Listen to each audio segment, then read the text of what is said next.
Japan के शहर Tokyo में इख्तिताम पजीर होने वाले टोक्यो ओलंपिक्स का जो मेला सजा, जो रंगारंग मेला सजा और जो इनका इख्तितामी तकरीब थी वो भी शदीद रंगारंग थी और हमें बहुत ज़्यादा मज़ा आता अगर हमारे अरशद नदीम जो हैं वो कोई मेडल जीत लेते। लेकिन मेरे ख्याल से अरशद नदीम ने इतना फ़ाइट किया जहाँ तक वो गए और मेरे ख्याल से जो उनकी 6 स्ट्रोक्स में से जो 2 फाउल हुई है ना यार देखें ना मदिया, मैं सिर्फ इतना कह रहा हूँ कि आप ये देखें, अगर ये दोबारा हम मंजर दिखाएंगे जब वो भागते हुए आ रहे हैं, एक एक स्टेप मैटर करते हैं, एक एक स्टेप। ये देखें ये दौड़ है ना, अगर जरा सा भी उसके अंदर ये देखें यहाँ पर Even he knew it कि सही नहीं पड़ा स्टेप। एट टाइम्स ऐसा होता है कि एक एक चीज देखें, ये जो गेम है ये ट्रैक एंड फील्ड का है। ट्रैक एंड फील्ड में ये होता है कि आपको पूरी हाइपर एक्सटेंशन अपनी बॉडी की देखनी होती है। अब नीरज चोपड़ा की अगर आप हाइट देखेंगे तो अरशद से बहुत कम है। बहुत से प्लेयर से, वो जर्मन जो था वो प्लेयर था, उसके बारे में तो वो ये कह रहा था कि मेरे लिए 90 मीटर तक नेजा फेंकना ऐसी है जैसे बाईसाइकिल चलाना, लेकिन वो भी 85 मीटर से ऊपर नहीं फेंक सकता। कता कलामी की माज़न, आपको पता है उनके कोच कौन थे जिनकी हिस्ट्री है कि उन्होंने 100 मीटर जो है वो नेजा फेंका हुआ है। उनके कोच जो थे वो उनसे जनाब जो तैयारी करा रहे थे, यूरोप में इनकी तैयारी करा रहे थे। अरशद के पास ऐसी कौन सी सहूलियत थी? अच्छा खासा तो इंसल्टिंग उनका ही बिहेवियर होता होगा। मैं 90-100 मीटर तक फेंका हुआ है, तुम क्या बख्श। और आप देखिए नीरज जो है उनको अपनी गेम भी पता थी। अच्छा, तलहा के हवाले से भी मैं तब पता चला जब तलहा जो है वो मुकाबले में आए और उनकी 5वीं पोजीशन आई, लेकिन इससे पहले तलहा के बारे में भी नहीं पता था। तो उसमें पता चला उनकी गेम की बात और चला तलहा कि की ट्रेनिंग मौजूद है। आप जरा देखिए कि यहाँ पर तो देखें ना कि टोक्यो ओलंपिक्स है तो हाई फाई पाकिस्तान का नाम रोशन करने के लिए, लेकिन वैसे आप ये देखें 4 साल 3 साल से तैयारियां होती हैं, लेकिन ये लड़का अपने घर पे जो पुराने जो तरीके हैं उनके मुताबिक ही वो कर रहा था। कोई साइंसी तरीकों से कोई इसका बैलेंस वगैरह रखने का कोई न्यूट्रिशनिस्ट नहीं था। अशफाक पूरी टीम्स इनके साथ होते हैं। आपको पता है हर मुल्क ने जिसने, क्योंकि 4 साल बाद आते हैं ओलंपिक्स की गेम, 4 साल में जो हुकूमतें हैं, जो फेडरेशंस हैं, वो काम करती हैं, वो चुनती हैं कि उन्होंने कौन कौन से एथलीट को इन ओलंपिक्स में भेजना है। वो उसमें इन्वेस्ट करती हैं, वो प्रॉपर उनका ख्याल रखती हैं, वो उनको स्पॉन्सर करती हैं, वो उनको फाइनेंशियली इतनी सिक्योरिटी नहीं देती कि उनको और कोई मसला नहीं होता। फोकस लेकिन हमारे यहाँ ऐसा कुछ भी नहीं हमारे यहाँ सारा फोकस है ना, ये देखें ये जो फोकस है ना हमारा सारा इस इफ्तिताही तकरीब पे होता है या इख्तितामी तकरीब पे होता है कि जनाब उसमें ड्रेस कोड सही होना चाहिए। एथलीट्स को उस वक्त तैयार करके भेज दें कि वाह वाह वाह, जब फोटो तस्वीरें आए तो बड़ी अच्छी आए। इवन देन आप इनकी बॉडी लैंग्वेज दे सकते हैं, जो उनकी तैयारी थी वो उनकी बॉडी लैंग्वेज के थ्रू पता चली थी। और जो हमारे शहजाद महमूद जो हमारे साथ मौजूद थे जब ये रवाना हुआ था काफिला, तो तब भी यही बात की जा रही थी कि जी अरशद नदीम। आप उसमें देखिए माहूर यहाँ पे मौजूद है। माहूर हमारे शो में 3 दफा आ चुकी हैं और माहूर खुद ये बताती थी कि वो खुद अपने ओन पे अपनी जो ट्रेनिंग है, अब ये कोई आम नहीं, अपनी इंडिविजुअल कैपेसिटी में नहीं। किस तरीके से भेजा उसको? देखिए मेरी बात सुने, इसमें जितने भी लोग मौजूद हैं वो अपने घर को रिप्रेजेंट नहीं करें, वो मुल्क को रिप्रेजेंट करें, वो अपनी जाती हैसियत में खुद को रिप्रेजेंट नहीं करें। तो जब मुल्क इतने बड़े एथलीट्स भेजते हैं तो एटलीस्ट उन्हें इन्वेस्ट तो करें, उनको बताया तो जाए। और आप ये देखें कि जब हम, जाहिर है कि इस बार दुखा दिल ज्यादा है क्योंकि हम इससे बेहतर कर सकते थे। जब आप 2 किलो का फर्क से आप मेडल ना जीत सकें तो दिल दुखता है। जब आप 5वीं पोजीशन पे आए तब भी दिल दुखता है, लेकिन ये एथलीट की वजह से नहीं, प्रिपरेशन की वजह से। और उम्मीद है कि वजीर आजम पाकिस्तान जो कि खुद एथलीट रहे हैं और वो कहते हैं कि पर उनका फोकस भी होगा। एग्जैक्टली ओलंपिक से पहले हमने देखा कि 40 करोड़ रुपए वापस दिए गए। ये 40 करोड़ क्यों खर्च नहीं किए गए? ये खर्च कर देते तो आज हम भी फख्र से कहते जी कि हमारे जितने भी खिलाड़ी गए थे वो कोई ना कोई तमगा जो है, चाहे वो ब्रॉन्ज लेकर आए, सिल्वर लाए, वो तमगा कोई अपनी सीनों पे सजा के वतन के लिए लेकर आए। टोक्यो ओलंपिक्स में जनाब 5वीं पोजीशन लेने वाले पाकिस्तान वेट लिफ्टर तलहा हबीब जो है वो इस वक्त हमारे साथ मौजूद है। उनसे जानेंगे कि उनका एक्सपीरियंस कैसा रहा। तलहा, बहुत शुक्रिया आपका, आपने हमें वक्त दिया। सबसे पहले तो तलहा आपको बहुत मुबारक हो, आप 5वें नंबर पर आए, आपने इतनी कामयाबी समेटी, लोग आपके बारे में बात कर रहे हैं और आपकी ट्रेनिंग के हवाले से बात भी कर रहे हैं। आपका तजुर्बा कैसा रहा ओलंपिक्स का? किस टीम के खिलाड़ियों ने आपको ज़्यादा मुतासर किया? 45 साल बाद मैंने ओलंपिक्स में पार्टिसिपेट किया तो मुझे बहुत खुशी थी कि मैं ओलंपिक्स में जा रहा था। और खाली सिर्फ हर एथलीट का ये ख्वाब होता है कि ओलंपिक्स में जाए और पार्टिसिपेट करे ताकि उसके नाम के साथ ओलंपियन लग सके।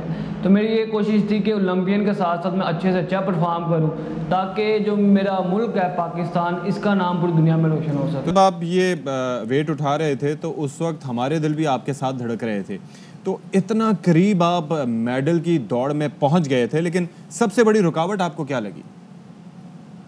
मेरे पास कोई ऐसी फैसिलिटी नहीं थी कि जिस पे मैं अच्छा परफॉर्म कर सकूं, अपनी ट्रेनिंग को मैं उस पर जारी रख सकता था। लेकिन फैसिलिटीज़ की वजह से वहाँ पे जब मेरा 2 kg से सिर्फ मेडल मिस हुआ तो मुझे दुख भी हुआ, लेकिन फिर भी उम्मीद नहीं मैंने अपनी हारी। जिस तरह फिर मुझे पाकिस्तानी कौम ने प्यार दिया वो किसी गोल्ड मेडल या गोल्ड की ट्रॉफी से कम नहीं था। बात आपने बिल्कुल तलहा, मतलब मैटर ही नहीं किया कि आप कौन सी पोजीशन पर हैं। लोग इसलिए खुश थे कि आप वहाँ पे मौजूद थे, पाकिस्तान को रिप्रेजेंट कर रहे थे, अपने टाइम वहाँ पे पहुँचे थे। आप लोगों के हीरो हैं, लोगों के दिल आप ऑलरेडी जीत गए। रिस्पॉन्स का आपने बताया, ये बताएं कि हुकूमती नुमाइंदों ने अब आपसे ताउन का कहा है, उन्होंने आपको अप्रोच किया है? जी बिल्कुल, पंजाब स्पोर्ट्स बोर्ड ने गुजरांवाला रीजन को वेट लिफ्टिंग का जो सामान है, जो इक्विपमेंट है वो मुहैया किया और प्लेस भी दी है। और मेरी गवर्नमेंट ऑफ पाकिस्तान से ये अपील है कि ट्रेनिंग कैंप्स लगाए जाएं और जो सारा साल जारी रहे। तो ट्रेनिंग कैंप के अंदर अच्छी फैसिलिटीज़ हों, अच्छा वो सपोर्ट करें, डाइट वगैरह के मतलब जितने भी अखराजात हों वो उन पे काम करें। अच्छा, अब ये बताएं कि अगर हुकूमती सपोर्ट और सरपरस्ती रहती है, इंशाल्लाह रहेगी, तो क्या टारगेट्स आपके होंगे? कौन से मुकाबलों में शिरकत करना चाहते हैं आप? 2 माह बाद इंशाल्लाह मेरी कॉमनवेल्थ चैम्पियनशिप है, जो नेक्स्ट ईयर कॉमनवेल्थ गेम्स हैं उसके लिए क्वालिफिकेशन राउंड है। इसके साथ साथ एशियन चैम्पियनशिप और वर्ल्ड चैम्पियनशिप और नेक्स्ट ईयर कॉमनवेल्थ गेम्स और एशियन गेम्स, इस्लामिक गेम्स हैं। ये मेरे मेजर इवेंट्स हैं। इंशाल्लाह मैं उम्मीद करता हूँ कि मैं अच्छे से अच्छा परफॉर्म करूँगा। बहुत अच्छा परफॉर्म। तलहा, हम तमाम तर पाकिस्तानियों की दुआएं आपके साथ हैं। और यहाँ पर मैं देख रही हूँ कि चाहे तलहा हो चाहे अरशद हो, क्या इन लड़कों ने परफॉर्म किया और अभी भी आप इनका हौसला देखिए, कहीं ऐसा नहीं लग रहा कि डीमोटिवेट हो गए हैं आप, बल्कि ऐसा लगता है इनको हौसले के, इनको आज़म के जो है ना वो बूस्टर्स लग गए हैं। बिल्कुल ऐसे ही। और आप ये देखें कि जब आप 5वें नंबर पर आ सकते हैं तो इसका मतलब है आप तीसरी पोजीशन पे भी आ सकते हैं, और वैसे देखा जाए तो इतना डिफरेंस नहीं होता। इसी तरीके से आप ये देख लें कि मुझे शहबाज शरीफ साहब बड़े याद है, आपको पता है वो क्यों? क्योंकि जब उनका दौर था ना तो हमने देखा था कि वहाँ पर अक्सर मुकाबले होते थे यूथ स्पोर्ट्स के, काफी मतलब स्विमिंग के कॉम्पिटिशन हो रहे हैं, कभी कुछ हो रहा था कभी कुछ हो रहा था, लेकिन वो समहाउ एंगेज जरूर रखते थे। लेकिन इस बार हमने वो नहीं देखा। कौमी तराना पढ़ने का रिकॉर्ड, कौमी तराना का रिकॉर्ड, बहुत बड़े हाथों की जिंदगी बनाने का बड़े मुकाबले होते थे, बड़ा अच्छा लगता था। खैर जी, 3 साल बाद पेरिस ओलंपिक्स में इंशाल्लाह हम क्या परफॉर्म करेंगे, हम भी मेडल जीत सकेंगे या नहीं जीत सकेंगे, इस पर बात करेंगे। पाकिस्तान स्पोर्ट्स बोर्ड के नए director colonel retired Mohammad Asif Zaman साहब हमारे साथ मौजूद हैं, जो कि खुद जूनियर एशियन स्क्वॉश चैंपियन भी रहे हैं और साबिक ब्रिटिश ओपन चैंपियन कमर जमान के भाई भी हैं। आसिफ साहब, बहुत शुक्रिया आपका कि आपने में वक्त दिया। आसिफ साहब, अब हम देख रहे हैं खिलाड़ियों को तो पजीराई मिली, उन ओलंपियंस को, उन एथलीट्स को जो कि टोक्यो ओलंपिक्स में गए थे, उनको पजीराई मिली है। लेकिन उसके बाद हमने देखा कि एक ब्लेम गेम शुरू हो गई है। लोगों को समझ में नहीं आ रहा कि जिम्मेदार कौन है, कसूरवार कौन है, क्योंकि इतने अच्छे अच्छे तो हमारे एथलीट्स यहाँ पे गए हुए थे। आप क्या समझते हैं कि ओलंपिक एसोसिएशन जिम्मेदार है, हुकूमत जिम्मेदार है, किसका कसूर है ज्यादा? बहुत शुक्रिया for calling on your show.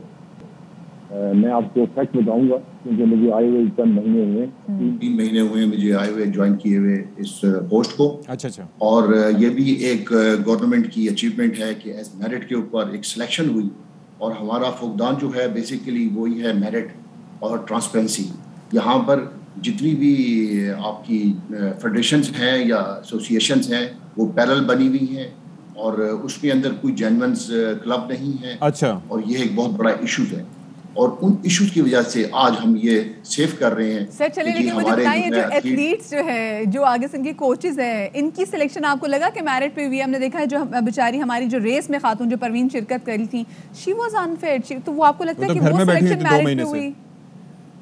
जी देखिए, मैं अब यहाँ पर चूंकि एक ऐसी पोस्ट पे आया हूँ और मैं कोई ऐसी किस्म की कोई कंट्रोवर्सी बात नहीं करना चाहता, लेकिन यहाँ पर हम इसी ब्लेम गेम के ऊपर जो है हम तमाम प्लेयरों को नुकसान पहुंचाते हैं, क्योंकि हमारी एक पार्टिसिपेशन जो है ओलंपिक लेवल की 4 साल बाद होती है। और जब मैं आया हूँ तो ओलंपिक की प्रिपरेशन ऑलमोस्ट फाइनल स्टेज के ऊपर थी, और मैंने जब इनको टेक ओवर किया तो मैंने पूरी कोशिश की, मैंने डायरेक्ट जो है अरशद से, तला तालब से, शूटर से, जितने भी हमारे प्लेयर्स हैं, ये जरा समझाइएगा कि आप पहले मुझे ये एक चीज जरा मैं समझना चाहूंगा कि हमारे नाज़रीन भी जानना चाहेंगे कि ओलंपिक्स के लिए जो सिलेक्शन होती है उसमें ज्यादा किरदार किसका होता है, ओलंपिक एसोसिएशन का या फिर स्पोर्ट्स बोर्ड का, या फिर आप लोग मुशावरत से ये कुछ करते हैं? जी बिल्कुल, आप बिल्कुल सही क्वेश्चन किया आपने कि हमारे पास 3 स्टेक होल्डर्स हैं। जी। Pakistan sport board, federation and Pakistan Olympic association. ठीक है। ओलंपिक एसोसिएशन का जो है जितनी भी हमारी ओलंपिक्स गेम्स होती हैं, जिसमें ओलंपिक है, कॉमनवेल्थ गेम है, एशियंस गेम्स हैं, यहाँ पर जो है बड़ी गेम्स में पीओ का रोल है। ये सारी एक्रेडिटेशन जो है वो पीओ करती है। इवन एज ए डीजी मैं I can not go to Tokyo जब तक मेरी एक्रेडिटेशन पीओ नहीं करेगी। सही। तो मैं इसलिए तो वहां पर जो प्लेयर्स का चुनाव होता है उसके अंदर वीटो पावर होती है ओलंपिक एसोसिएशन के पास, यानी कि वो किसी को भी चुन सकते हैं, किसी को भी रख सकते हैं, कभी भी चुन सकते हैं, इसमें आप लोगों की कोई से नहीं है। हाँ, अब ये जो है बेसिकली फेडरेशन का रोल होना चाहिए कि जी ऐसी federation, vibrant federation, genuine federation, कि वो अपने प्लेयर्स और अपने कोचेस की सिलेक्शन करें मेरिट के ऊपर, और फिर उन हमारे से वो मशवरा करें, उसके बाद फिर पीओ जो उनकी एक्रेडिटेशन करके बाहर भेजें।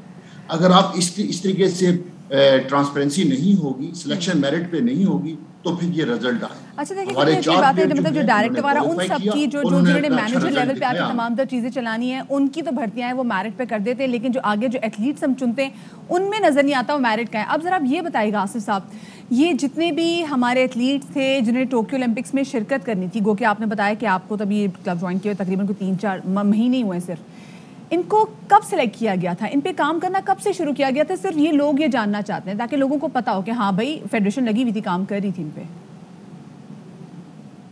देखिए जी, साउथ एशियन गेम्स हमारी लास्ट हुई है इंडिया में, जब ये जहाँ पे इन्होंने जो परफॉर्मेंस दिखाई है, क्योंकि साउथ एशियन जो है वो एक हमारा समझे कि लोएस्ट जिसमें 5-6 कंट्री पार्टिसिपेट करती हैं, लेकिन जो हाईएस्ट है वो ओलंपिक्स है। वहाँ पे इन्होंने बहुत अच्छी अपनी कारकर्दगी दिखाई, अच्छे मेडल लिए, और जब ये वापस आए तो हमारी मिनिस्ट्री ने जो लड़के जिन लोगों को हमें फेडरेशन ने बताया, हमने उनको टारगेट किया और हमने उनकी प्रिपरेशन करवाई, जिसके अंदर अरशद भी है और शूटर्स भी हैं, और उसमें चंद एक और लोग हैं जैसे हमारे माजरत कीजिएगा, माजरत के साथ आप शायद मेरा सवाल समझ नहीं पाए। मैंने आपसे ये पूछा है, ये माहनूर, ये तलहा, ये अरशद जो हमारे शूटर्स वहाँ पे मौजूद थे, इनकी सिलेक्शन कितने अरसे पहले हुई थी, या इनको 2 महीने पहले सिलेक्ट किया गया था? जैसे जो बेचारी परवीन थी, इनको 2 महीने पहले बताया गया था जी आप जा रही हैं ओलंपिक्स में।